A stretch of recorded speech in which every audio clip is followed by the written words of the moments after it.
Well, well. Hello, fine folks, ladies, gents, children, chickens, dogs, like Manny Fresh used to say when he would do an intro for his songs that he produced back in the day. You guys remember those days? You remember those days? All right, that's fresh. Yeah, when he would, ladies and gentlemen, chickens, ducks, all his little catchy shit he used to do. Yeah. Welcome back, you guys. For all of you that do not remember, we are on season 2. Season 2, you guys. Now, we had a slight delay. There's been a lot of things going on, but we're back, and we might be a little bit off as far as, not so much topic-wise, but time-wise. The intervals of when we post these episodes might be a little off, maybe a week or two off, but bear with us. This is going to be we'll actually catch up at some point. We will catch up, and this is actually going to be a very interesting season. We're going to be doing a lot of cool stories, but we're going to be actually experimenting, Vince, with guests as soon as we get all that together, and we will be bringing guests to you. As a matter of fact, the story we're going to be covering today, which we will get into in a second after this intro, is going to lead up to, hopefully, a future guest. Is that right, Vince? Fingers crossed. We shall see. But yes, you guys, of course, you know this. Not much of an introduction needed. I am that man. I am the myth. I am the ruler of the world, as said by Psycho Sid back in 96 and 97 when he was in the WWE. But back then it was the WWF. Jet flying like Ric Flair. Pie eating, jabroni beating like The Rock. Your host with the most. The rhymer who will take you higher. That doesn't really rhyme, but whatever. You guys know I am a rapper, so I had to think of something. I am your host, LAREN Maxstar Moore.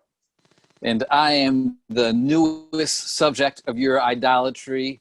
Look down here and follow me at Vince EUSTACE. Ow! Where I lack, he gains. Yes, folks. And you have made it to Season 2, Episode 2 of Popcorn and Booze. That's right, you guys. Damn it, me and Vince, we do this little show here on your little Zoom box here on the Zoom machine. On the zoom in a boom boom. Just shake your rump. That's all I want to do is just shake my rump by myself, because that would be weird. Because I'm definitely ain't shaking it for no man. I ain't shaking it for you, Vince. I'll shake my rump for myself. I feel like this little business partnership was formed under false pretenses then. Well, you gotta get your act together. See, you learn something new every day. That's what I try to explain to you. See, kids, here on the show, we do stuff like this. We take jabs at each other. We have camaraderie. We make jokes. We do silly stuff. We have partnership, not domestically, completely platonically. Friendship-wise, we have a partnership. We'll see. Read the fine print. Yeah, well, you know, it's 2020. I'm kidding. I don't think Maritza would like that at all. No. Your wife would be like, what's going on, Vince? Something you need to tell me? But here on the show, you guys, we do pop culture stuff. We do wrestling. We do movies. What else, Vince? What the hell else do we? Anything that we feel has popped off in the news that we want to talk about. Something that has sort of caught our attention and we feel the need to vent or share. We feel the need, you guys. We feel the need for speed. Little Top Gun reference. Speed. All right. And then we do the high five. High five. The clap. The cowabunga. Yeah. Oh God, they're doing a new Top Gun too. It's a sequel, Maverick. We talked about that. Looks pretty good. The trailer looks pretty good. They had to kind of halt it because of COVID, but it's supposed to be really good. Yeah. And they're actually bringing back a very overweight, very old-looking Val Kilmer. I don't know about how that's gonna. Like Tom Cruise looks pretty good still for 50-something years old. Val Kilmer looks a little. I don't want to talk about Val Kilmer. I actually think he's a good actor, but. So he'll do a great job in the movie acting-wise. He's not going to be playing like the hot young stud Iceman anymore. He's going to be playing no Iceman. Like Grandpa Ice. Yeah. Yeah, he's gonna be talking. He's gonna be icy hot man. Rub it on your. Yeah, I get that. I get that too. You like that icy hot? Rub it on them old joints, man. Them old joints. We're not topping that. So let's just move on to our first story. Yes, I think that was a great pun to start the show off with. So with that being said, let's get into our first story that you yourself, via social media, and we talked about it prior to recording this episode, informed me about. And I am very, as a black man, I'm very disturbed and annoyed, and I'm sure you can understand why. Yeah. Well, the culture as of late in terms of like race relations, as we talked about, has been pretty tense. It was sort of exacerbated by this story. There was this young woman found out my home state, Maryland, and actually was very close to my hometown. It was in Harford County where I grew up, neighboring city. A woman was caught on video getting into, I don't know if it was a traffic infraction with a young black man who recorded it, but she went off, and she's been dubbed Nazi Karen. And a lot of the times people will say microaggressions or dog whistles, but this was flat out, it doesn't matter what your definition of racism is, this was racist. She used the N-word to describe him, said black lives don't matter, white lives matter, white power, and then she even showed, she put her jeans down and showed like right around her pelvic bone. Her gelatinous, grotesque stomach lining. Yeah, I couldn't even see the swastika because her fat was a swastika tattoo. And then she accused the guy of also like wanting to have sex with her, and he was like, "No, I didn't." Ew. So then she drove off. It's not so like, obviously I'm sure you have a lot to say about this. I mean, it ain't going to be too different than what I've said on the show before, or what I've said to you personally, or what I've said to anybody that knows me as not only a man, but an African-American man who also has Indian in him. That's the crazy thing about it. I am a mixture of two of the most oppressed, held down, just horribly persecuted cultures and races on the face of the free world. It's horrible.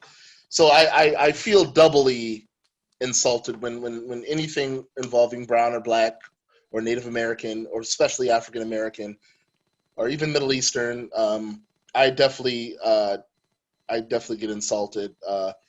Listen, I was thinking about this, and it's funny because there's another story that I'm going to kind of intertwine with this real quick that I read an article on that somebody posted. And it's another story of a white woman who is clearly, it's pretty clear she's mentally unstable.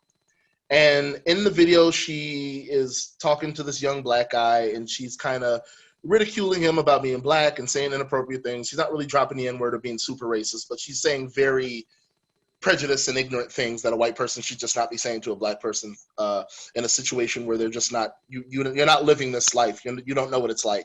So you can give your opinion, but you're not allowed to sit there and impose it on me the way you think you should, and give your opinion in the form of facts. And she's doing this. And at the end of the video, I don't know if you've seen this, she's holding a puppy. She hurls the dog at this young black guy in anger. And the dog starts screaming. And I'm just this was wow. On the underground hip hop blog. I saw think so. They posted it. Yeah. Yeah. Shout out to them. You guys made me look good 2 years ago, 3 years ago, I think, at this point, when I did one of your in-studio sessions. Check that out, you guys. Go to undergroundhiphopblog.com and search Max Star. Shameless plug. All right. She just throws this fucking dog at this man, at this young boy. Well, he sounded young. And the dog is screaming, and I'm just like, oh, my God. And, of course, everybody, wants to tear her down and do all this, which I agree. There's no excuse for that. But in the same token, this is what I think us leftists, I don't really consider myself, I really don't label myself from a political standpoint. Like, I don't call myself a leftist. I don't call myself a liberal. I just follow those views as a person that just wants equality, as a black man and as a human, period. Excuse me. But I try to stay away from political terms. But because I do follow those views of equality and leftist views, I always feel like us woke people. I don't like using that word either, but again, I'm going to use these key terms because they're just widely used, and people could relate to them more.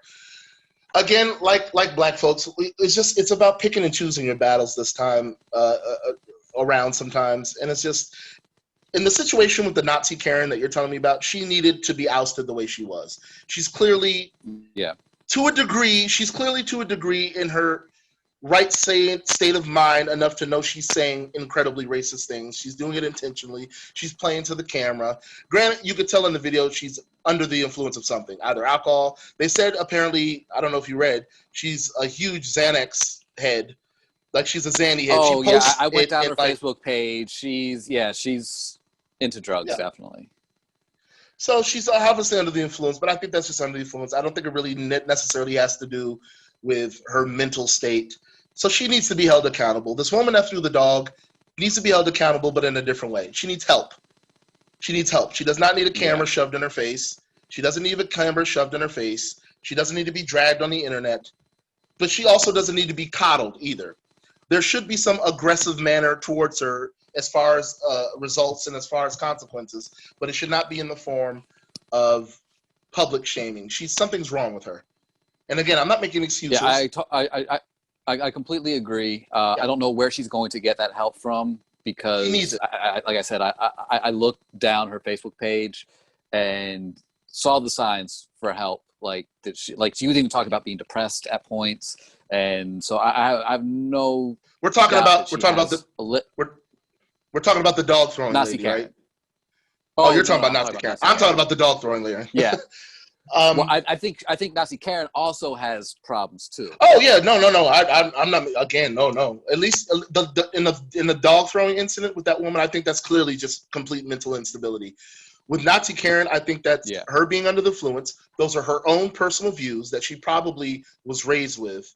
Here's the thing that pisses me off about that too. I don't want to take too much time on it, but I do want to get these points out. Here's another fucking thing that annoys me about people's rhetoric and their racist rants or their prejudice rants, usually white people that are like this.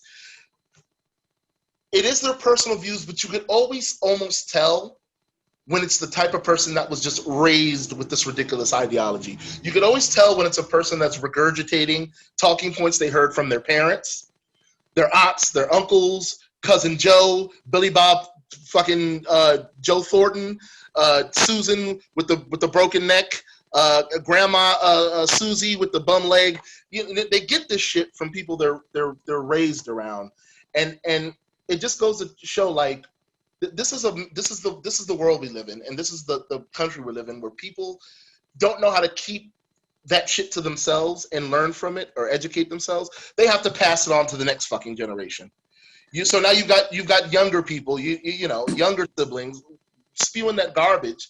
And yes, they probably feel that way, but I think a lot of them really don't. I think they're just raised with this fucking ideology. They have to hate equality. They have to hate, LGBT community members. They have to hate brown and black people, Jews. They got to go. It's just this thing I think a lot of them are raised for. And she just sounds like one of them. She sounds like a complete, utter trailer park white trash. And that goes into what I was saying about where I don't know where she will get that help to sort of change her way of thinking, because I don't know if you saw this on my post. It appears that the tattoo of the swastika was done by her father. She posted a picture of her father, who she said she's estranged with. It was like, oh, we're estranged, we don't always get along, but here he is giving me a tattoo, and it's in the exact same spot. And one of her friends, who I'm sure was not giving her a good support system as well, was like, oh, can I see the tattoo? Oh, wait, never mind. I think I know exactly which tattoo that is. Ha, ha, ha. And joking about it. So because of the atmosphere in which she's brought up in, it's not good that everyone's kind of dunking on her, because she needs that. But at the same time, she needs people to be like, you can be a better person. Like, you can do this. Because, I mean, the fact that she hasn't even put her Facebook profile private, like, she probably doesn't have a job. She's probably not, so in no way, shape, or form worried about losing a job. And she's just going to be like, yeah, this is who I am. Let's deal with it. Yeah, and it's horrible. And like you said, she does need to be ousted, and there needs to be some public shaming. But I do think in certain cases, it's just these people need to be educated, because it's not it's just not healthy to be that way. It is just incredibly mentally unhealthy to just have this ideology that you have to have this much hate and you have to be this insulting, you have to be this prejudiced. And almost in every account, whether it's this woman I told you about that threw the dog, who I definitely think is completely mentally unstable. She just needs help. When you get a chance, folks, watch that video. I don't know the name of it. Just look up, Vince, when you get a chance, watch it as well. Just look up lady throws dog at black man, and I'm sure that it'll come up. Back to my point, with that, even with this Nazi Karen lady, these people just feel like they always, anytime they get into any confrontation with a person of color, they just feel like they always have to resort to that. It just can't be fuck you, fuck off, I disagree with you, you piece of shit, you cunt, you bitch, you asshole, you dick. Like, they can't just use words normal people use when they get in an argument. No, because you're a person of color, they have to dig deeper. So at this point, you're the N-word, you're a coon, you're a whatever, fucking cheers, go back to Africa, all this dumb, stupid fucking bullshit. They start using Trump against people like me. It's just, grow the fuck up. Grow up, get help.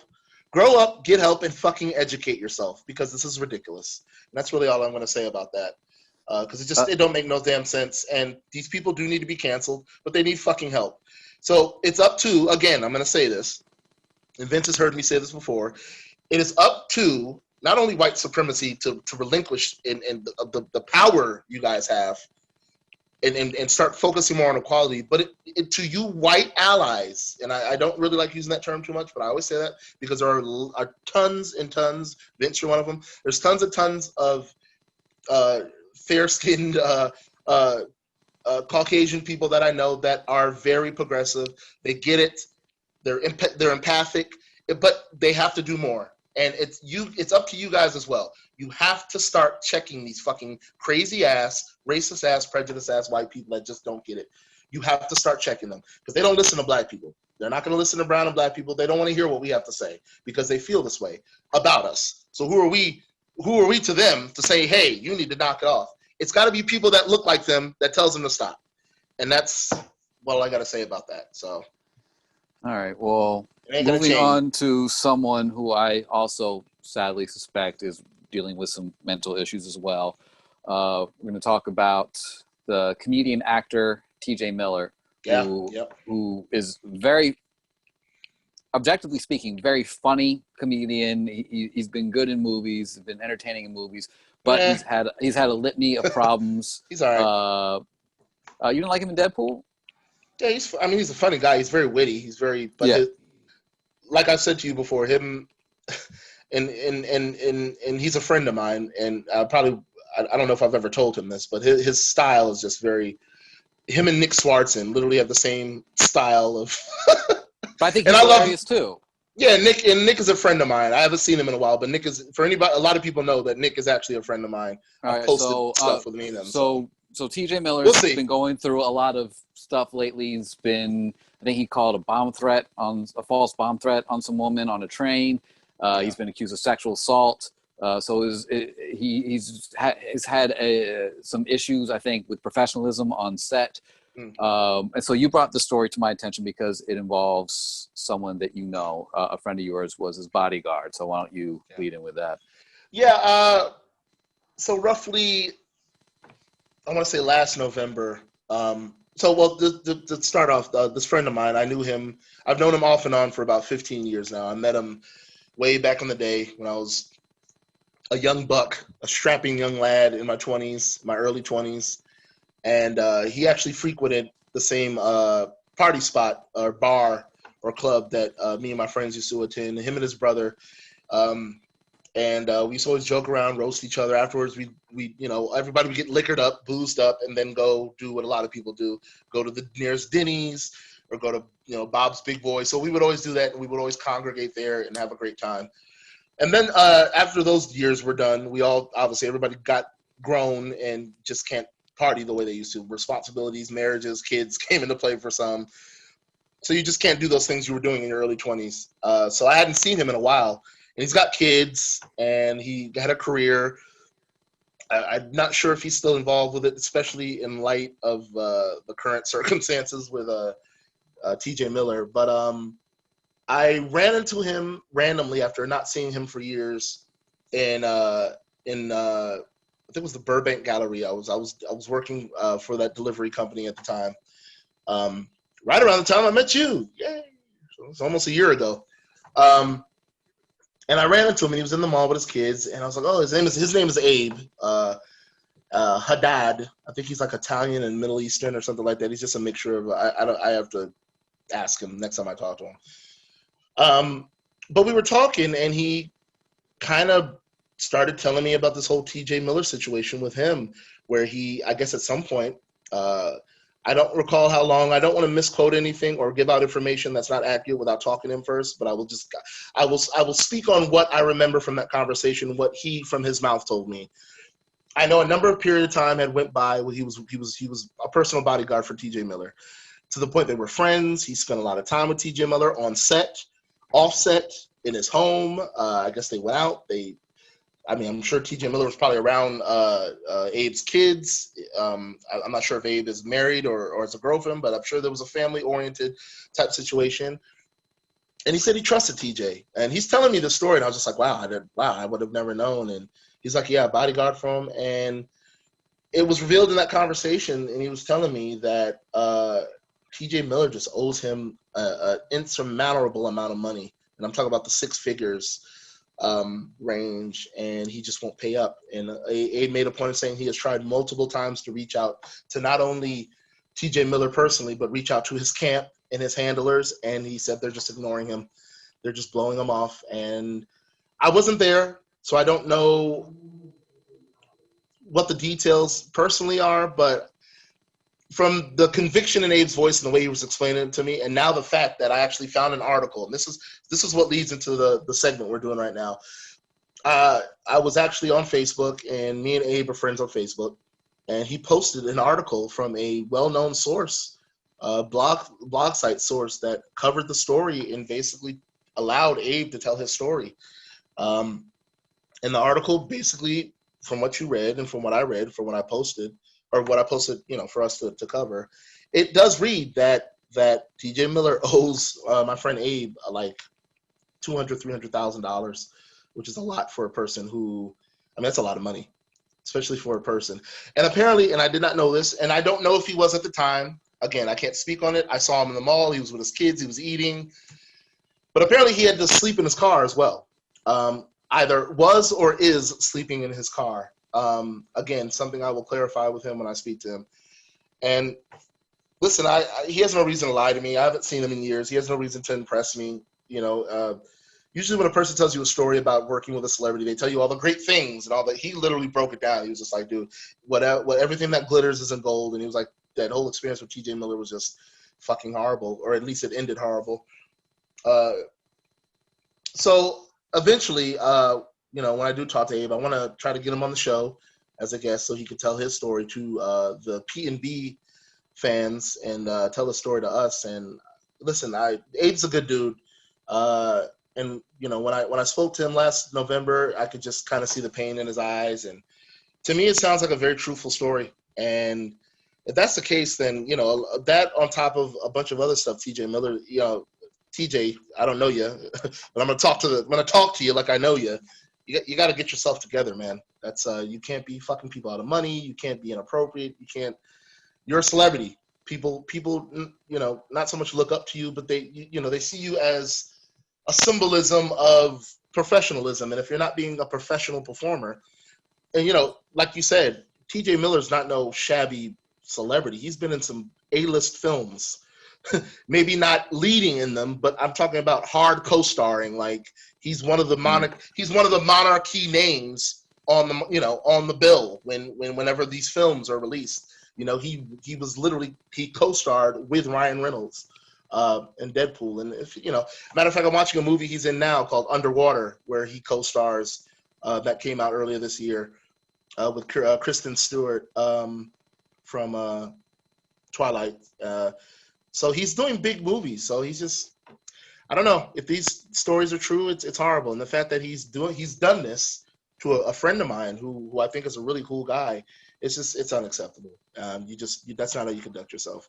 And if you owe people money and if to the point to where they had to sleep in their car, they're homeless, and you're just not paying up for whatever reason, this is why business needs to be handled. You know, I don't know what's going on personally in TJ Miller's life to where he can't pay this money up. But if he just did a film with Kristen Stewart earlier this year, he ain't broke. I'm pretty sure they paid him a nice healthy check to do that underwater movie. So got to get it together, man. You know, that's really all I have to say about it. I want to try to get Abraham on the show eventually once we sort that out and let him tell his story, because it's just not, you know, it's got to be some factual. It's got to be factual. It's got to be some facts set to it, because, like I said, you've now got blog sites doing articles on it. You know, because they said there must be some truth to it. So yeah, I don't know, man. How do you feel about it? I mean, you've kind of already, you know, covered your point on it, but I just the only thing I'll add before we move on is that, and we kind of touched about it in the other story about like mental health, and today is like World Mental Health Day, so I want to make sure I'm careful with how I'm saying these things, because my first instinct is to be like, Karen Nasi, you're a piece of shit, you're racist. TJ Miller, you're a rapist piece of shit, and these all might be true, but it's something that has been hitting me over the head a lot lately, is that you don't know other people's struggle. And I don't want to take away from these people's, I have to say alleged, but victims. Your friend, the woman that he allegedly sexually assaulted. I don't want to take anything away from them.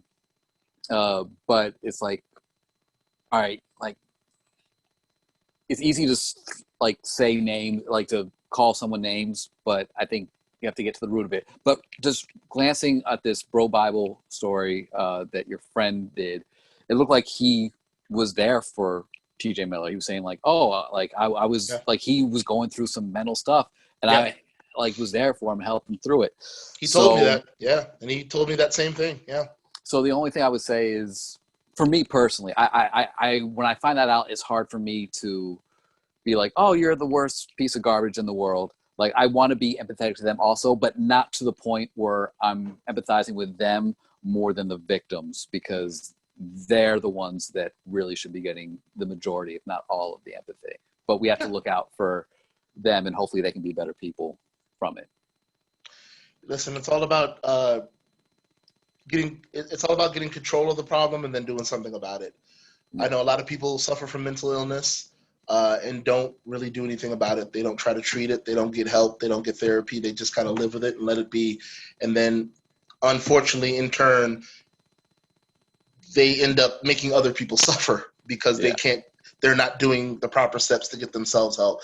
And then other people who are family members, loved ones, try to step in, and then they end up getting hurt, or loved ones, or girlfriends, or boyfriends, friends, whatever, business partners. It's a recurring circle, and it's just, if you need the help, go get it. You know, so more power to TJ Miller. I mean, I'm not going to go as far as saying cancel him.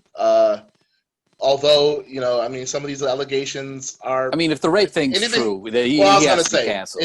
Rape's a pretty big one. Yeah, I was just about to make that point before you interjected. You're right. It's, when it comes to stuff like that, there's no excuse, especially if it's, you know, intentional. If it isn't just allegations, if it isn't just somebody just making this up. If these are actual things, then in that sense. But until all that comes out, I'm not going to say cancel him, but he clearly does need some type of something, some media training, some help, something. So at least it seems that way. So more power to him. And we'll try to get my friend on the show. I will talk to him, and more power to him too, man. He's a good dude. All right. So moving on to hip hop.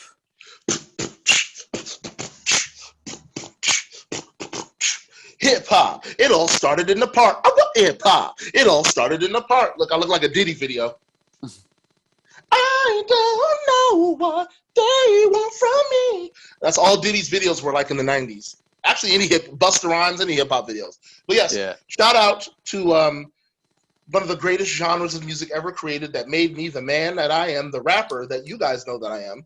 Because as well as being an actor and a comedian, I'm a damn pretty good artist musically in hip hop, and a damn good rapper. And if it wasn't for two men who started this in the early 70s, way before I was even born, I think it was 1973 to be exact, If it wasn't for two men that started it in the Bronx, I want to give them a shout out. DJ Hollywood and DJ Cook. If it wasn't for those two men starting it in the Bronx, then I wouldn't be the man where I am now. Even though I'm from Queens, and there was a whole beef between the Bronx and Queens where hip hop started. You guys got to go back. It was between Boogie Down Productions, and it was a crazy beef, and it got out of hand. But then they all settled it. Now everybody's good. The point is, it started in New York. That's where hip hop started. There's no other place. So all you fakers that are like, no, we started it here, New York. That's it. So shout out to those two men, and let's keep hip hop alive, right, Vince? Keep hope alive. Exactly. I think we've made it sort of known on this show that I'm not the biggest DJ Vlad fan. Oh no, you my friend. Yeah. I'm not someone that gets joy out of someone's potential downfall, but I do like when people get checked for their actions and there's consequences. Well, hold on. But real quick, you got to kind of, let's not ease past that. Kind of explain why. Don't just. Some people might have not seen our past episodes, so they might not know why you dislike or you're not a big fan of Vlad. So kind of just give your opinion why. I feel he's a culture vulture. I feel that and that's not a term that I use randomly or loosely for any white person who's in hip hop. But the fact of the matter is that hip hop as a culture is a black and brown culture. It's something that was started by African Americans and Latinos in the Bronx, and white people have always been a part of it in like the early days, but it is a black and brown culture. And so when white people are in it, we kind of have to more black than brown, but yes, you're right. We have to tread lightly. We have to. We can't just like be willy-nilly about stuff. We have to like pay homage. We have to be like very respectful. Have your facts straight. So I feel that Vlad is one. He's not humble at all, which is always a problem for me for the most part. Like I can deal with you being cocky if you're like super talented and can back it up like old Kanye. But so Vlad, I feel, is very successful, but he always is upping himself and being like, oh, hey, I've got like all these millions of views and I did this. And he always he's very self-centered. So I don't care for that. And that wasn't a half bad impression you just did. You used kind of nasally. You talk to hey, good to see you. All right. Yeah, all right. Why does Nas pick such bad beats? All right. But he always also has people on the show that are like these up-and-comer rappers from like Chicago or like LA who are all about that gang life, and he tries to sort of exploit them and incriminate them, dude. Exactly. There are certain interviews where I'm like, the police have got to be waiting outside for these motherfuckers when they leave the studio. Exactly. So I feel he's been profiting off this as well. Yeah. But what's got him into trouble now is that he was doing an interview with D.L. Hughley. They're talking about Minister Louis Farrakhan. Yeah. And DJ Vlad, they say misquoted, although they're saying it's not misquoted. He lied about something that Farrakhan said about saying that like Jews weren't true Jews or something, that like the blacks were the true Jews or something. And then it turned out the quote was actually more like, no, we need something about the stone. And he wasn't, usually the narrative with Farrakhan is that he's anti-Semitic. And this was playing into that. And so it looks like he purposefully misquoted, AKA lied, about Farrakhan's quote in order to push that narrative. To highlight the fact that he's been accused of being anti-Semitic, Yeah, and then a lot of people, like Dame Dash was like, nah, get this dude out of here. And then the big thing was two high-profile guests on Vlad's couch, the comedian Godfrey and Lord Jamar, a brand Nubian, have cut ties with him. They're like, no, like until you apologize, we can't do this. And Vlad refused to apologize. So like, all right, well, even if you apologize, we're done with you. Like, we're not fucking with you anymore. So I know you don't think of Vlad in terms of intense terms as I do, but what's your take on all this? I see all your points. Actually, because even before I met you, I thought these same things. He very much has a tendency to put words in people's mouths. I remember he was doing an interview with Hobson who anybody who is in the underground hip hop on the internet, especially. I actually used to work with his DJ, who was my DJ, the whole Broken Complex thing. So I came into contact with Hopsin quite a few times, especially via the connection, Broken Complex and Funk Volume. But he had an interview with Hopsin once, and in the interview, he's stuffing so many words in Hopsin's mouth, and he's just bringing. Not only that, because a lot of it was true, but the point is, what he was doing was he was really trying to get Hopsin to, I don't want to say ruin his career, but he was really trying to get some juicy bits of incriminating information out of Hopsin as far as stuff Hopsin had tweeted back. So the interview, I think, was in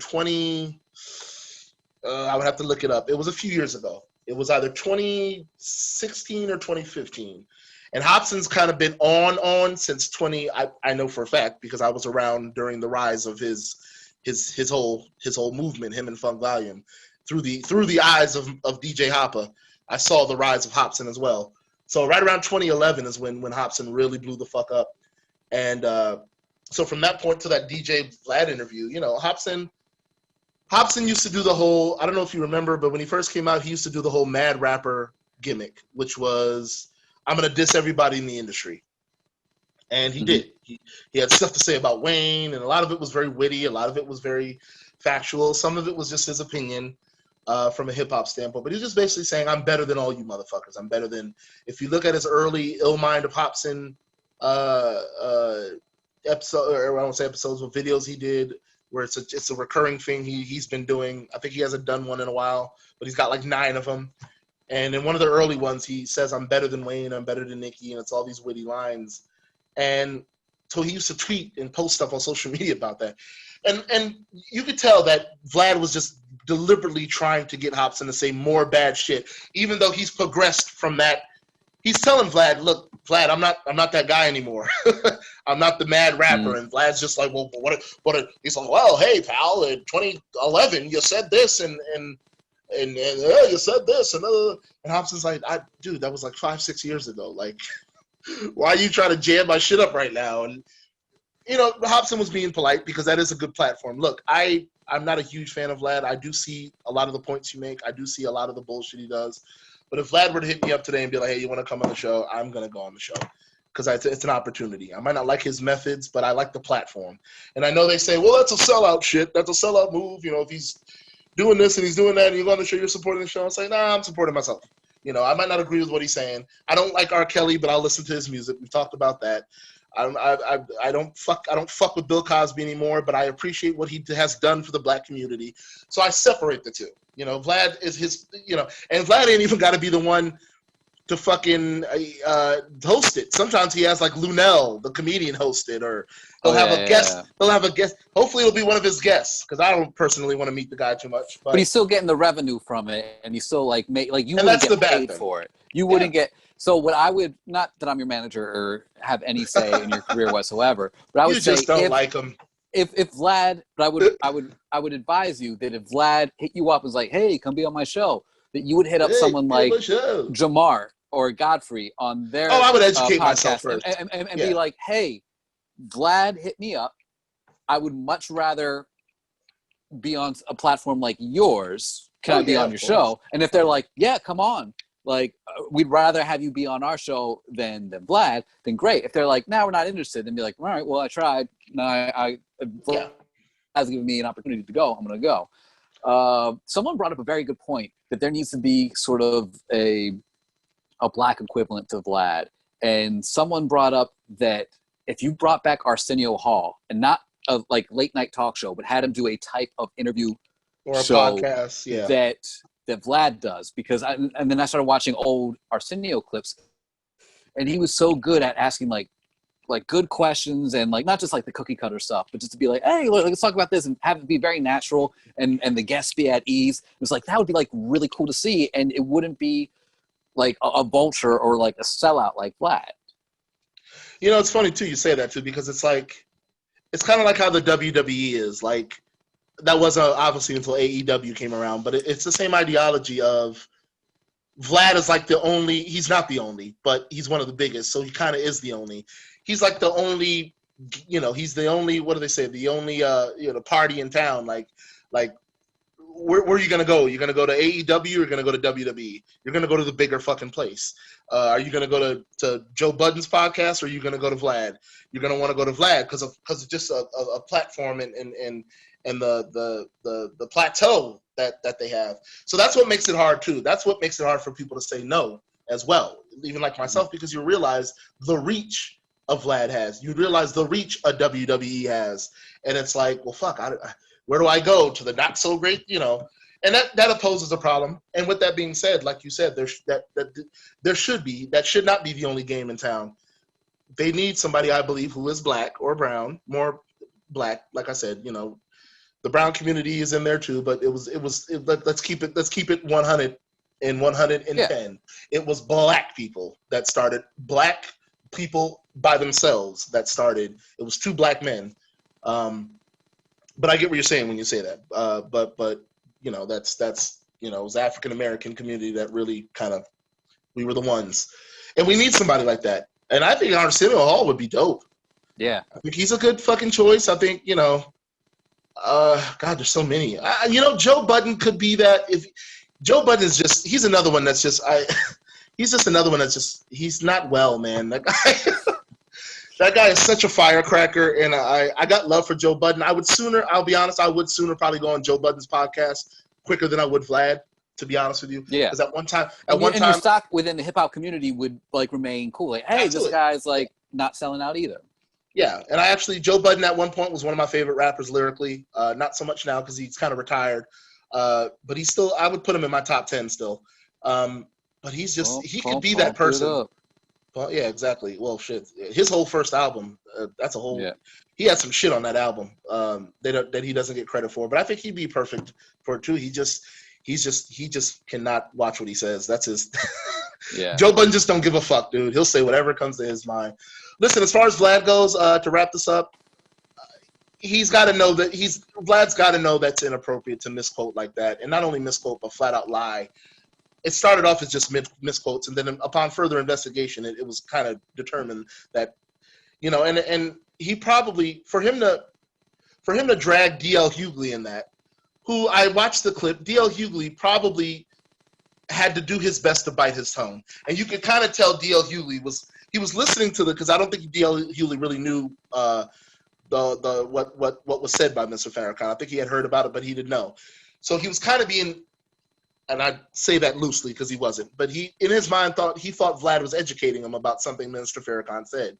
In fact, he wasn't. He was saying something. And I could tell in that clip when DL Hughley's listening to it, he's kind of like, motherfucker, I don't think Minister Farrakhan would say that. And, being a guest on the show, I think DL just kind of kept his mouth shut and kind of was like, okay, well, let's move right along with the interview. And Vlad should know better. And I will say, when he was asked, this is something that's incredibly annoying, and I'll end it off with this. When Vlad was approached about apologizing, he said he wouldn't. And then at one point he did say, I would if Minister Farrakhan comes on my show. Yeah, so, so he's like, and they reached out pandering and some more culture vulture bullshit. And it's like, that's not gonna. No, that's not. So it's not an apology you want. You want to make a spectacle out of this for ratings for your show. And Jamar brought that up. It's like, who are you to like Farrakhan's here, like in the grand scheme of things, you're here in terms of overall stuff. Like, who are you to demand a sit down meeting with Farrakhan? Like, get the fuck out of here. He did it. He tried, and apparently the Farrakhan estate flat out said no. Good. They told him to go fuck himself. Deeply and rootedly somewhere in the back of a igloo in Alaska. That's what they didn't say that. That's what I said, but that's probably the way Vlad felt. Like, oh, they just literally told me to go fuck myself. So Vlad, got to get it together, brother. You're incriminating people. You're misquoting, flat out lying. Your culture vulture ways are really starting to show. So man, get it together, brother. Get it together. Don't get it together. Not watching you anymore. Done. Cancel. Yeah, you don't fucking cancel. Yeah. Wait, listen. Hashtag it if that's how you feel. I don't know. Vlad's got a lot of making up to do, because that is a very disappointing thing he did. Very disappointing, especially from a man like you said who's benefited greatly from the black community. Get your shit together, Vlad. And one of the men that he kind of used to get even like a higher platform and get more views is, we mentioned Lord Jamar from the legendary group Brand Nubian. Brand Nubian. Jamar was always known for having like some hot takes that Vlad would sort of exploit, and like even when things would die down, he would bring it up, like the Eminem thing about like, oh, are white people a guest in the House of Hip Hop? And then like even when it died down, he'd ask people like a year later, it's like, oh, what do you think about this? And just always keeping that fire going. So because of that, Lord Jamar and Eminem were kind of beefing for a second, because Lord Jamar is very, and I don't agree with everything he says, but I agreed with him on this. He is very opinionated and strong in his opinion. So when he's like, fuck yeah, Eminem's a guest in hip hop, of course he is. It comes across very aggressive, and then just it almost comes across like he doesn't like Eminem. So then when Eminem started dissing him, then it became like, oh, now we don't like each other. And Eminem was dissing him on his albums. Jamar would just diss him on Vlad TV. And it got pretty heated. But eventually, as now in the wake of this Vlad TV thing, Jamar and Godfrey have their Yadameen podcast, Godcast, sorry. And they had Royce the 5'9" on, and Rod Digger's the guest host or the sidekick, and Royce told Rod Digger like, hey, M says what's up from, they used to hang out back in the day. Yeah, and Eminem's a huge Rod Digger fan, yeah. Yeah. And then Jamar said, hey, Royce, let your boy M know, like, we're good. Like, no more beef on my end. And Royce was like, hey, it's funny. M actually said to say hi to you too. So they are done with the beef. Finally. Yes. Finally. The beef between Eminem and Jamar is done. Sorry, had to do a little rock. So real quick before I get your perspective on it, when I found that out, some hip-hop publication on Twitter wrote about that, and I tweeted in response to it. Here was my tweet. I said, the infamous story, the infamous Vince story. I said, this is excellent news. They're both legends. That was the tweet. That's all it took. That was the tweet. I didn't know that. I thought it was good that Eminem and Lord Jamar put their beef aside and were able to be like, we're cool. Maybe not best friends, but we're cool. I was like, great. They're both legends. They both have contributed immensely to hip hop. Right. This is great. So I got a couple likes, but not many. And one guy responded, Jamar, legend, okay. And got a ton of likes on that, implying that Lord Jamar is not a legend. It's not a legend, yeah. And so he kind of is, yeah. So then I started kind of getting into it with some people who were like, yeah, get the fuck out of here. Lord Jamar's not a legend, stuff like that. And I was like, why do you think do you not agree? And it's like, no, Lord Jamar's a joke and stuff like that. And I started and again, I'm not a huge Lord Jamar fan, but I can appreciate what he has brought to the table and like the impact that he and Brand Nubian have made. So I'm bringing that up and I'm like, look, like some dude tried to say that Eminem show was a blacker album than anything Lord Jamar's ever done or something like that. And I was kind of like, I was like, look, wow, I love Eminem's show. That's actually my favorite Eminem album. I wouldn't call it a black album. It's just a great album. But Lord Jamar's bunches of stuff. All of a sudden, I'm getting hit from a bunch of people saying I'm embarrassing myself, saying that like I'm a loser.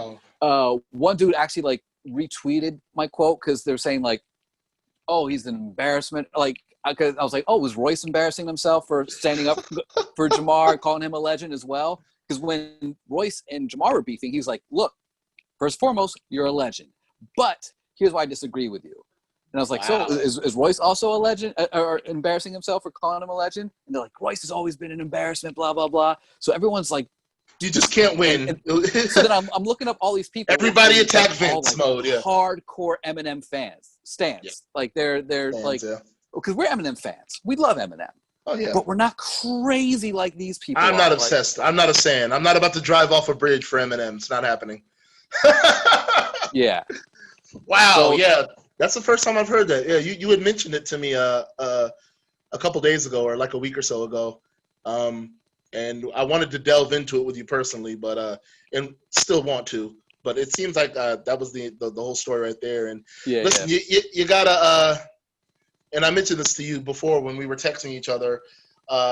When it comes to certain people, dude, like Eminem, Beyonce is one of them. I think Little Kim, I believe, is one of them. Lady Gaga, Nicki I think Minaj, Nicki Minaj, Taylor Swift. Ariana Grande, yeah. Yeah, a bunch of people that have not Bieber. only, yeah, Justin Bieber, the Beliebers, um, even old school acts. Like, people are nuts over Britney Spears. There's still a bunch of, leave Britney alone. There's still a bunch of fucking people like that, dude. 20 fucking years later. When it comes to those people, my point is, you got to be careful what you say. Not you personally. I'm just saying in general. No, but you're right. You Like, know, I need to be you careful. can't And say I was. shit. I made sure to be. You can't say shit. I made sure dude. to be like, I never said a negative thing about Eminem. And you didn't. Period. Because I have nothing bad to say about Eminem. But it was the fact. Yeah. The fact that I called Jamar, yeah, it was the Jamar comment. I wasn't even putting him on legendary status with M. It was like, all right, M's like a legend, and Jamar's a legend as well, like a lower tier legend, but he's a legend. Listen, yeah. I mean, you hit it right on the noggin. It was so much that you bigged up Jamar. And these are a bunch of stans, like we said, who are just so pro Eminem, and they were so pro Eminem's side when it came to that whole beef that they just don't want to hear it. Even though Eminem is cool with Jamar, and from the sounds of it, I watched that clip. From the sounds of it, Royce had made a point of saying, "Hey, M kind of already had, like when Lord Jamar was like, yo, we're cool, me and your boy M." Royce made a point of saying, well, just to kind of let you know, M already kind of had set that. He had already, set that spike. He had already mentioned to me, like, yo, tell Jamar, like, what's up, and it's probably cool, So, but they ain't trying to hear. That's my point. The stands aren't trying to hear that. Just like the Beehive, the Beliebers, all these other folks, they don't want to hear you saying anything putting them on the level of their god. Notice what I just said. Not their favorite artist, not their favorite celebrity, their god. These are people that would probably, and I'm not making light of any kind of mental illness, I'm not making light of suicide, but these are literally people that would kill themselves. Some of these people would literally kill themselves over these celebrities. And again, that kind of goes back to your mental state. If these guys have to dive into you the way they did, they have obviously nothing else going for themselves but to really go hard for M. Eminem has written songs about how crazy his fans can be and be like, you guys need to chill out. One of his biggest songs was about a crazy son of a fucking guy who killed him and his wife, his pregnant wife, drove off of a bridge because Eminem literally wasn't returning his fan mail. So and now it's just a different day. See, that was 20 years ago. So now 20 years later, it's a different kind of stands. It's guys that are just like, I want Eminem to retweet my tweet. I want Eminem to acknowledge me in my DMs. It's the same mentality. It's just a different generation and different technology. There's no such thing as fan mail. And now it's DMs to the celebrities and hoping to get DMs back. So listen, man, I don't think there was nothing wrong with what you did. And here's to be honest, and I might get some hate for this now too. I might become a target for your battles that you're having recurrently. They might watch this and be like, well, fuck the black guy too. for standing up for fucking Lord Jamar. Fuck him too. But I gotta be honest. To be honest, if we're talking about the foundation of hip hop, Lord Jamar technically came before Eminem. He was in hip hop during a time where hip hop was at its peak. Not to say Eminem was, but let's be honest. Eminem came towards the ending days of hip hop's peak, and Eminem was part of the resurgence. Eminem was part of the late '90s, early 2000s resurgence of hip hop. But if we're talking about the core element of hip hop, I'm talking about the '80s into the early and mid '90s. That was the peak, and Brand Nubian was one of the top artists and top groups during that time. Wu-Tang, Rakim, Eric B, KRS-One, Boogie Down Productions. Speaking of the Bronx. I can go on and on. I myself was born during I can't sit there and call myself legend, but the creation of Max Star was during the beginning days of hip hop. So I'm gonna throw myself in there. So technically, Lord Jamar is, if you want to call it, if you really want to call it a spade, like Lord Jamar really is more of a foundation driven, more of a legend than Eminem. I would say he's more when of a it comes to the gatekeeper. foundation. He's more of a gatekeeper than Eminem. Yeah, In that's what I terms said. of and Eminem like obviously inspires like your As far as Kendricks the and your blueprint, Logics and stuff. Yeah, yeah. but If we're talking about the blueprint, the beginning of hip hop, yes, Lord Jamar is. But as far as hip hop as a whole, oh yeah, Eminem's he's done it. Eminem's a legend. Eminem will forever be in my top 5, dead or alive. He's made it. He's actually in my top 3. It's him, Ludacris, and Redman are my top 3 favorite rappers, legends. The 3 guys I would love to not only work with but meet and I idolize, and my style is somewhat influenced by those 3 men. So I'm just glad Lord Jamar and Eminem squashed the beef. In other quick news, before we end this off, Eminem and Nick Cannon have also. yes, they've squashed. Everybody's squashing well. the beef. Everybody's squashing the beef. Nick and M are cool as well. Breaking news! It's not breaking news. It's been all over the article. It's been all over the internet all week. But M and Nick are friends to the end, like Chucky and Andy. Yeah. So good for everybody. Listen, you get to a certain age. All these men are in their 30s, 40s, and 50s. It's time to fucking stop. It's all about business. It's all about it ain't even about friendship. It's just all about maturity and business. And ain't nobody got time to be beefing these days. We got a pandemic. We've got a pandemic that's killing everybody. We've got a horrible president. Political and racial issues are just emphatically high stress-wise. Ain't nobody got time to be beefing over no fucking silly exchange of words. Ain't nobody got time for that. So grown men, it sounds like you're getting over it. Stay over it. Now all we got to do now. Go ahead. All we got to do now. I was just gonna say all we got to do now is get 50 and Ja Rule to finally squad. They're still at it. They are still at it. Tell you where grown men should always have beef is in the squared circle. Oh, in wrestling, and that moves us to our wrestling segment. That's right. We normally about this time there was a certain thing that would happen, and I just noticed you've been free of that. I know you can't hear me because you know what I'm about to say, but the viewers can hear me, and when you watch this back, you're going to hear me. There's a certain tape that took place a couple of years ago. I'm not going to get into it, but it involved a wrestler by the name of X-Pac and a deceased wrestler, rest in peace, a legend, speaking of legends, named China. And it's a little piece of footage that I think you should sit down and watch one day, Vince. And that's all I'm going to say about that. Sorry, I couldn't hear you. I had my earplugs out. I'm assuming you're talking about something I didn't want to hear. But you will. I'm putting back in now. You didn't hear me, but you will. We'll go straight to wrestling. Yeah, let's do that. You're gonna hear what I said. It's gonna eventually you'll hear it. I feel I've heard it so many times before. It's redundant at this point. I know. Haters gonna hate. Who's a hater? Is there a hater here? Are you looking in a mirror in your hotel room? Woo! Oh, now we're jumping the gun. Before we get to that, we'll get to that in a second. Let's not get to that quite yet. Yeah. We have to talk about on Raw Retribution. This ragtag Antifa. They still owe me some money, Vince. They still owe me some motherfucking money. I had the first Retribution. Song, that's right. I had 2 of them. So we talked about Retribution in some earlier shows and last season. And since then, let's be honest, they have not set the wrestling world on fire. It's pretty weak. It's pretty weak. Pretty weak stuff. Yeah, what they've been doing could have been really great, but no one's really interested. The only good thing to come out of it is the Hurt Business is sort of just gotten bigger. They're great. But now they are great. They are great. Retribution itself has not been good, but I feel there is some light at the end of the tunnel. They may have taken a turn into some possibly good booking. And why is that, Vince?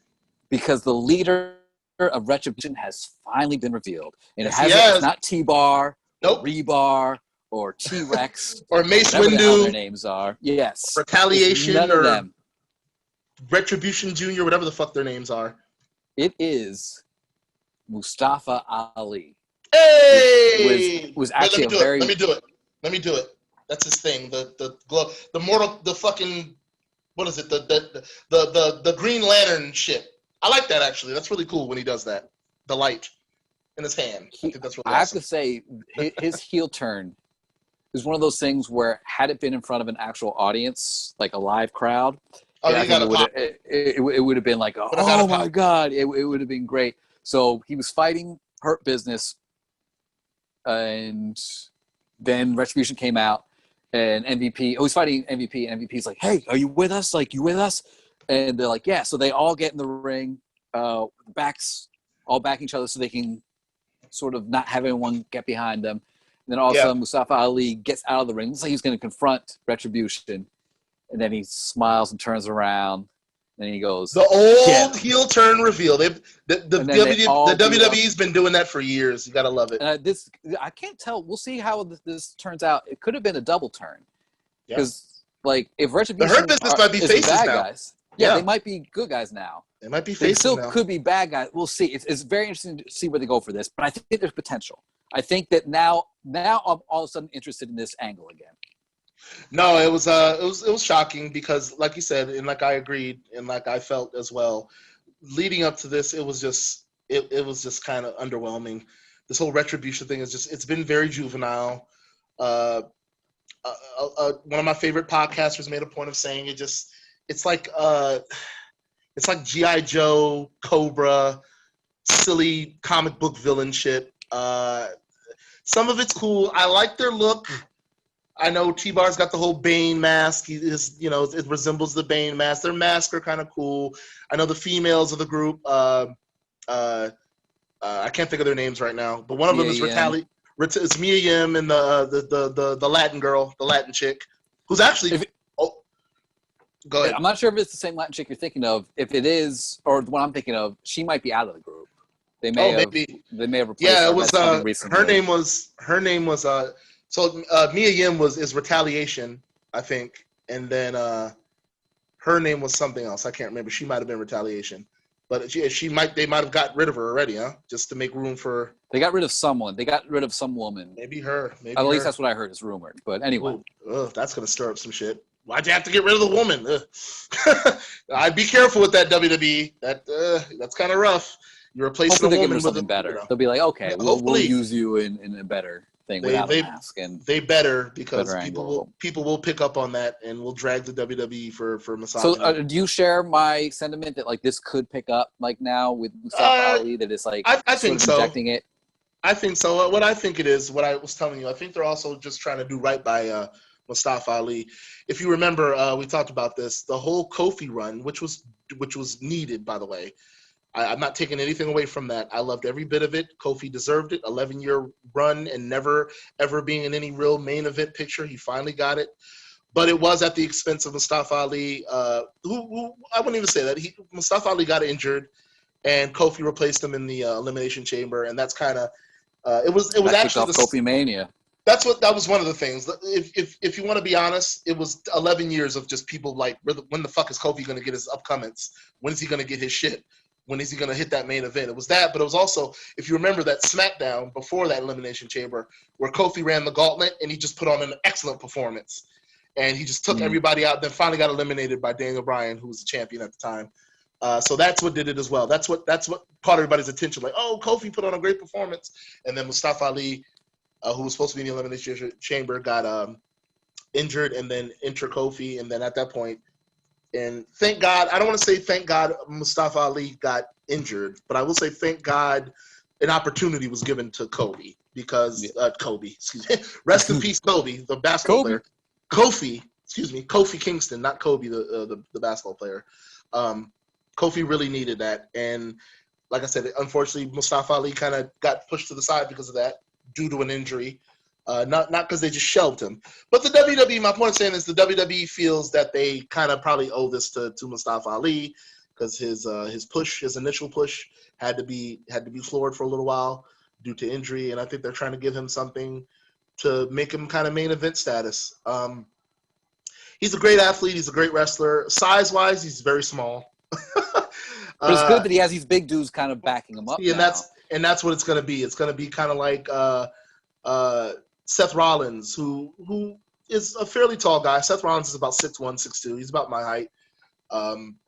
He's a fairly tall guy, but he's very small in stature. He's not a built guy. And he, at one point, kind of had AOP, who's no longer with the company. but he had the big guys, AOP, and he had Murphy, who's not really that big, but it's kind of the whole notion of I'm the frail heel, and I got a bunch of people who are going to fight my battles for me.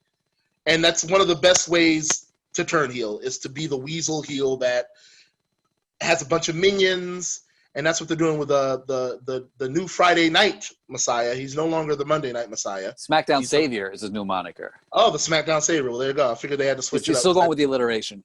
Because that doesn't sound good, the Friday Night Messiah. I think it does sound cool, but I know he's trying to be alliterative like he was with Monday Messiah, SmackDown Monday Night Messiah. Yeah, the play on. They're trying to do the play on, and so the SmackDown Savior works. I think this is excellent for Ali, and they got to run with it. And I think this is something that should boost him into the main event. And he should be that, like I said, he should be that weaselly, cultish, leader-esque heel who just never fights his battles. He just sends his minions in to do his dirty work. Kind of like what The Undertaker used to do with the Ministry of Darkness. Remember that? He would always send them in to handle his dirty work. He would, he'd get his hands dirty, but Undertaker, a lot of times it was always 10-on-1 when you were going up against that version of the Undertaker. I can see Retribution just like laying people out and then Ali going to the top and hitting his finisher just to like on someone just completely prone. But as we know, Vince is not a fan of smaller wrestlers. He's not a fan of the indie scene. He's not a fan of aerial artists. That's not his shit. He likes the big beefy guys. He loves the Roman Reigns. He loves the Bobby Lashley's, the Hogans back in the day. Anybody who's just had a big stature, with the exception of people like Stone Cold Steve Austin, who wasn't a big guy, but Vince did everything for Stone Cold because Stone Cold was a huge draw. I wouldn't even say The Rock. The Rock was actually a pretty big dude and still is. But I agree. I think it's going to be that type of situation. And, kudos to him, man. And kudos to the Hurt Business as well. Real quick before we end this off, a big part of the reason I think that might have been a double turn is the fact that, and we've been talking about this for months now. We talked about it a lot during season 1, I believe. But they're still trying to build up Bobby Lashley versus the Beast Incarnate, Brock Lesnar. And I think the only way that's really going to work is if they have Bobby Lashley go into that situation as maybe not so much a baby face, but at least a tweener, like an edgy baby face kind of like situation. And I believe that could be a really good match between those two. They should, we got WrestleMania coming up. Maybe that'd be a good WrestleMania match for Bobby Lashley. But I think the reason I do think it was a double turn is because supposedly they are still building up for Lashley versus Lesnar. So we'll see how that goes. So this will be a perfect time to turn the Hurt Business babyface so they could lead up to that situation. Yeah. So more power to them, and more power to Retribution. It's good they're shaking things up. They're shaking things up on SmackDown and Raw with the draft. With the new draft. Yeah. So New Day came back.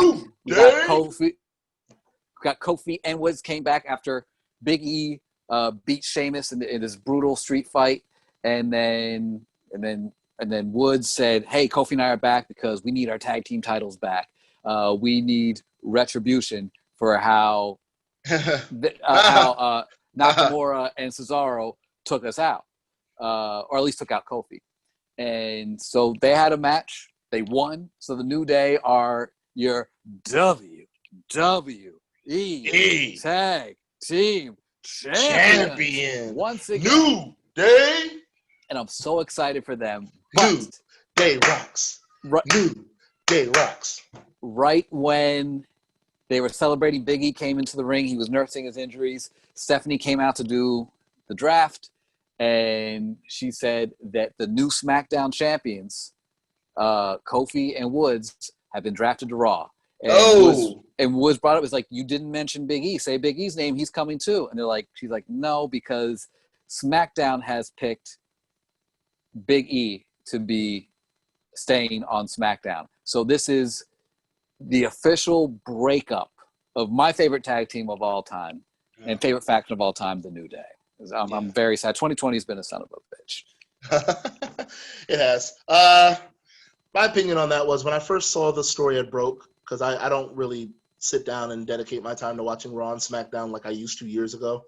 but I do watch a lot of highlights online, YouTube, via social media. I follow every WWE forum there's to follow, so I'm always kept up in the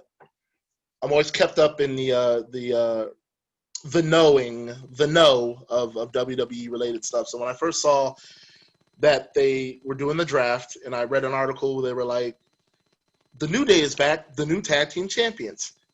And I was elated, but I was also like, I had this, anything with the New Day, I always got this really cool enamored feeling, because it's just like, these guys have really revolutionized the business. They're three relatively good wrestlers. They all can work. I would say Kofi, wrestling skill wise, is the best out of all three of them.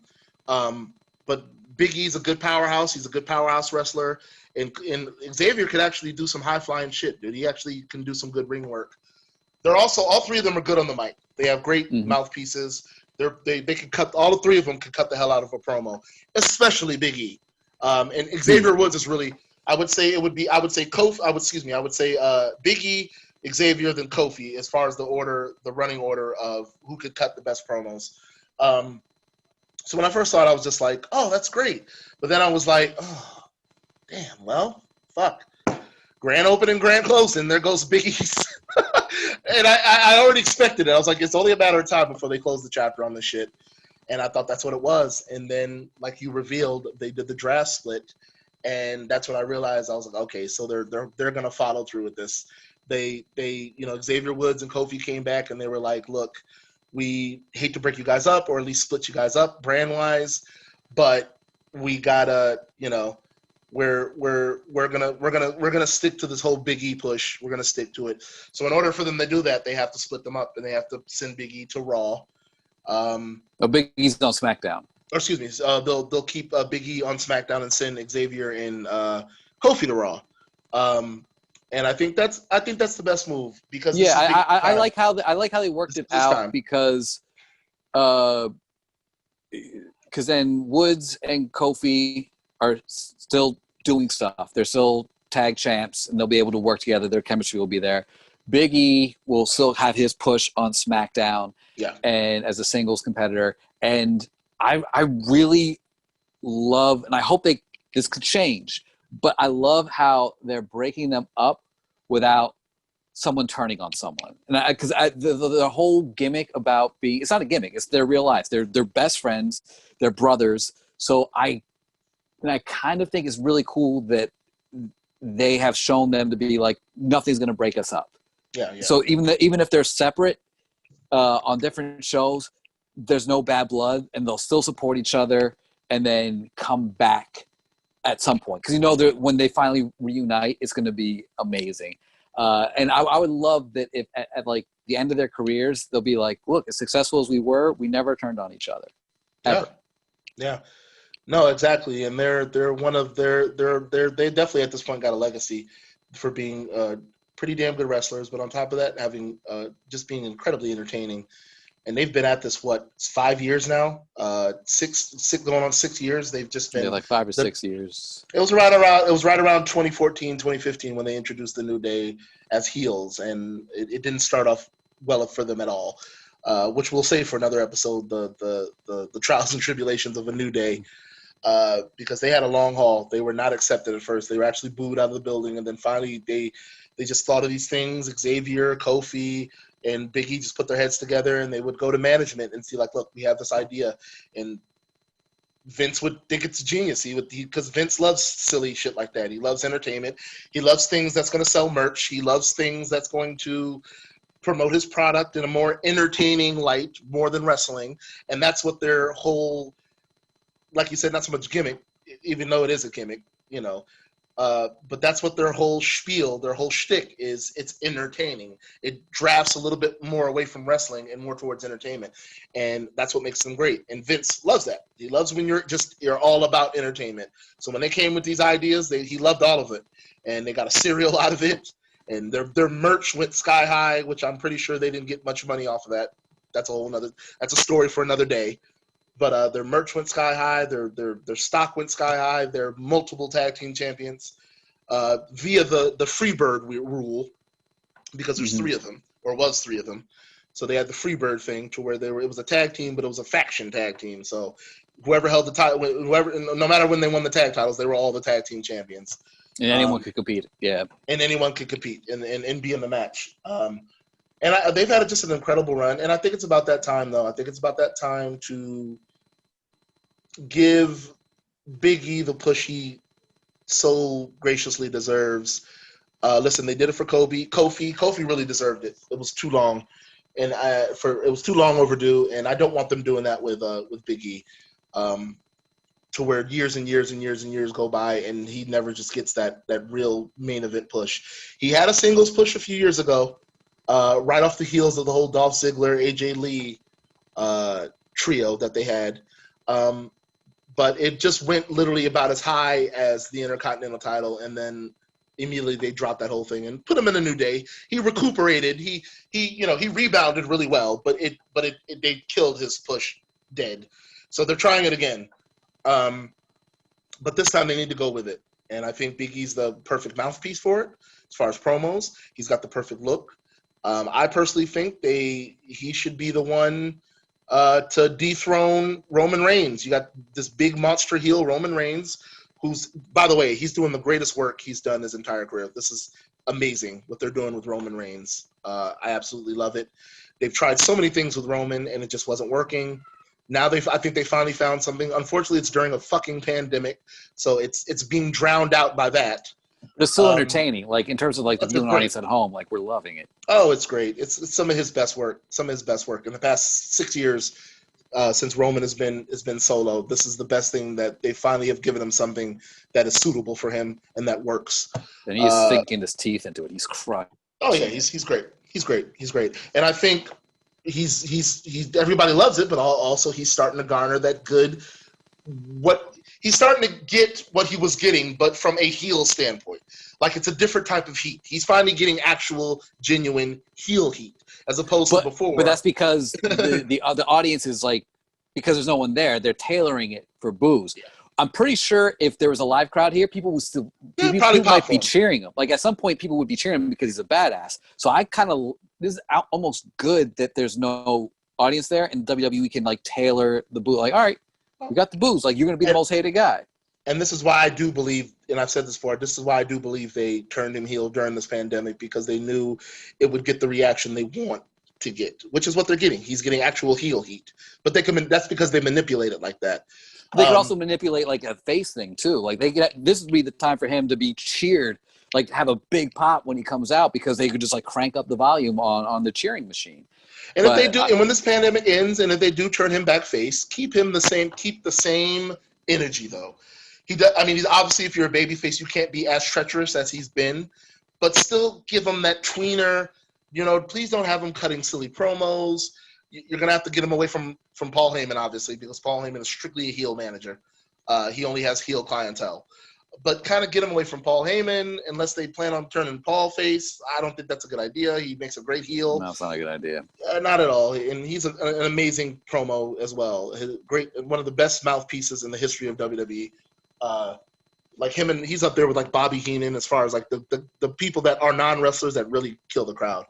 But I think at some point they should, maybe WrestleMania should be a new solo singles run, Big E as a babyface and Roman the heel, and I think Big E should be the one to take that Universal title off of him. That's my opinion. Well, we don't know what's going to happen. They're both on the same brand, and I think a Big E versus a Roman Reigns would be a good matchup. So yeah. With that being said, to end it off, more power to Big E, more power to A New Day, more power to Retribution and Mustafa Ali, and we'll see where this all goes. Now, before we go, real quick, I would be remiss not to mention something during the outro of the show. A situation occurred, I believe, last weekend with a colleague of mine.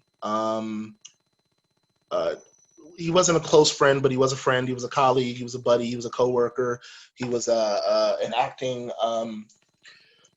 He was a fellow performer. Part of a show. I do a show called, as you know, Vince, I do a show called TMI Hollywood. It's a sketch comedy based show. Shout out to them. It's a great show. I love being a cast member on that show. It's because of COVID, we've had to do everything via Zoom with a Zoom show that we do in a podcast called TMI Daily. But the show is formatted after SNL. It's shot and streamed on online Facebook Watch, and then it's performed in front of a live audience. So we do it SNL style. And we've been a family. I've been a part of the family for 3 years, going on 3 years. And this person who I'm about to mention right now was there far longer than me. He was one of the original founding members of TMI, I believe. A gentleman by the name of Matthew Marcy, I believe is how you pronounce his last name. It's Marcy. Unfortunately, and it's funny, it's good to bring this up because it's not funny, excuse me, but it's good to bring this up because it is Mental Health Week, Mental Health Day, and this is actually a situation that revolves around that. This gentleman last week took his own life. He was battling some demons that I did not know of, that nobody really knew of, at least that I didn't know. Every time I was around him, he was joyous and funny. He was a goofy guy. He was one of the cast members. He was the general. He was like the Undertaker. To think of any reference, I would have to do with the show. He was like the Undertaker. He was the locker room general of the cast because he was one of the early members. So everybody kind of looked towards him for advice, or he was in a lot of the sketches. He was one of the premier cast members, and sadly, he's no longer with us. And the reason I bring this up, it's not to make light of it at all. It's not to use this as just a segment just for our show. I actually wasn't even going to bring this up, but I'd be remiss not to. It's to highlight Mental Health Week, Mental Health Day, and it's to highlight that, I know, Vince, you said you've dealt with some stuff with a friend who was going through something similar. I've dealt with people like that. My point of bringing this up is people out there, anybody that's watching the show, if you need help, if you need somebody to talk to, please don't be afraid to reach out to myself and Vince. I would assume you would agree. Please don't feel free to reach out to Vince as well. Not like, and it's not because we're two of the strongest mentally sound people on the planet. It has nothing to do with that. It's just we're comfortable enough to know and have been through enough to know that when times are hard, there's always another avenue. And unfortunately, Matt felt there was no other avenue, and he felt the only way to alleviate the pain was to end his own life. And it was a terrible tragedy. It was a terrible, tragic thing. The entire cast is just gutted by it. When I woke up to the news, the entire day, it was a mixture of fighting back tears and actually getting teared up. Because just thinking of the situation and thinking that I once worked with this man multiple times. We did sketches together. I was on stage with him. We would hang out at the bar afterwards. The cast members, we would go drink after every show. We would go to the local pub, and he was always there. And I would, those were the only real times I actually hung out with him. And he was always a genuine, nice fellow to me. Don't really have any complaints about him, and he is no longer with us. So I just wanted to say rest in peace to Matthew Marcy. My condolences to his family, his friends. One of the hardest things when it comes to a situation like this, or just death period. This man had a girlfriend.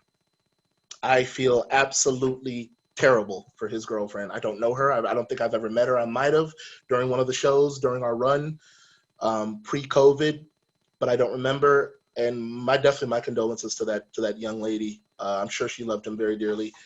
And he's gone. And when you're gone, you're gone. That's it. There's no repeats. There's no retakes. It's not the acting world. There's no cuts. There's no back to one. When you're gone, you're gone. So rest in peace to him. And it's a tragic situation, Vince. It's just anything involving suicide or death period is it's hard to even fathom it, yet alone discuss it. So I just wanted to kind of close the show out with that. I don't know if you have anything to say as far just as to piggyback off what you were saying. Mental health, like obviously, like not just reaching out to us, but like reach out to anyone, like friends or family. Please. I also think it's important if you are going through stuff and friends and family like maybe can't we like talk to about these things. They have a prevention hotline. I also feel like therapy is something that should be like destigmatized. Yeah. Like, it's not something that we should be like, oh, like you're really messed up with going to therapy. It's like, no, like we all need therapy at some point. So we all need to talk to someone who's kind of just like an unbiased source and really can help us look into ourselves and better ourselves. So I'm very sorry for your loss and for your comedy troupe and his friends and family. Like, my heart goes out to all of them. It's terrible. And the hardest part about it, the entire cast has been discussing it for the entire week. And the people that run the show, a fella named Peter Aiello and his lovely wife, Veronica, they were really close friends with Matt. And I sent them a message not too long ago, basically personally giving my condolences, other than just what I've posted social media-wise generally. I reached out to them personally because I'm friends with them as well. And I consider these people family. And I just told them that I don't know what to say, but I give my blessings and my friendship. And I feel terrible that, they were friends with him. He was a colleague more with me. There's pictures of them on vacation and trips with him. And I just look at these pictures and I'm just like, this has got to be horrible for them. This has got to be horrible. And it is. And like I said, I would have been remiss not to mention it and use this platform that we have, Vince, to bring it up and to bring up, like I said, it wasn't just about that situation. It's to bring up the fact that mental health awareness should be advocated. It should also be put on the forefront because a lot of people are going through it. Hell, I go through it. I'm sure Vince goes through it. Our family members, everybody goes through it. But when it gets to that level, please go talk to somebody. And RIP to that gentleman.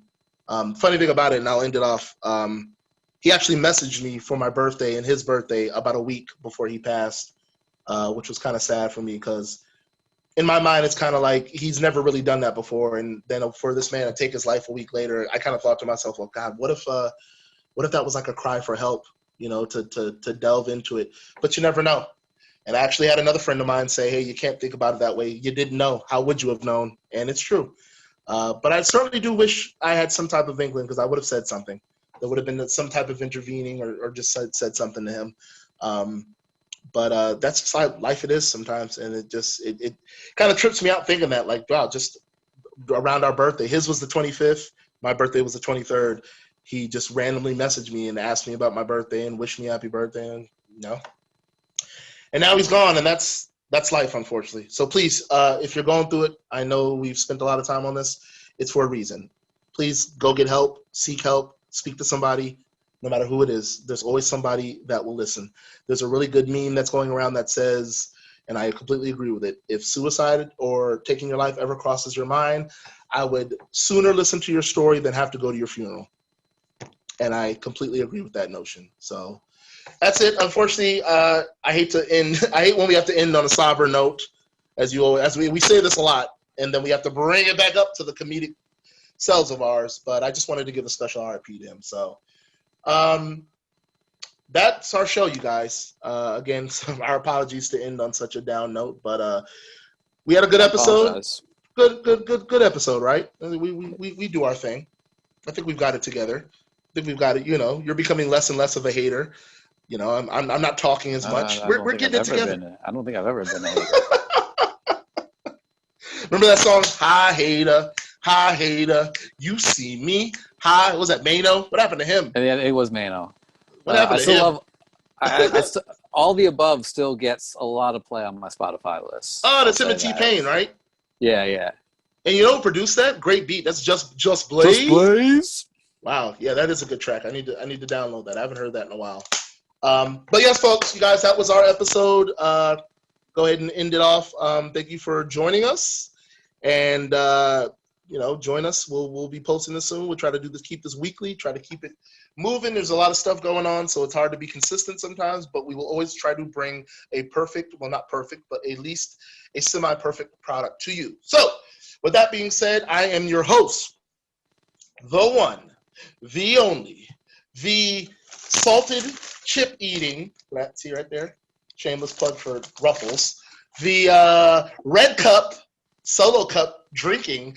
Gurgle, gurgle, gurgle, gurgle. Do you want the smoke? Do you want the smoke? Do you want this smoke? That's right. The Street Profits solo cup red drinking. sanitizer using. Look at that right there. It's a pandemic, folks. This is how you do it. Look at that. Dribble, and then you wipe it around like that, and then you kind of get it under the neck too, because it gets rid of all the bacteria and the dirt particles.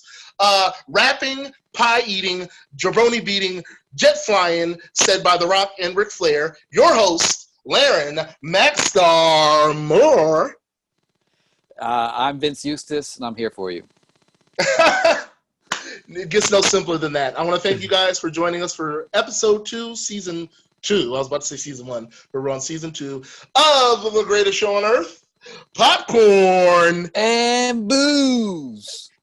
Bye-bye. See you later. Gotta go. Yeah.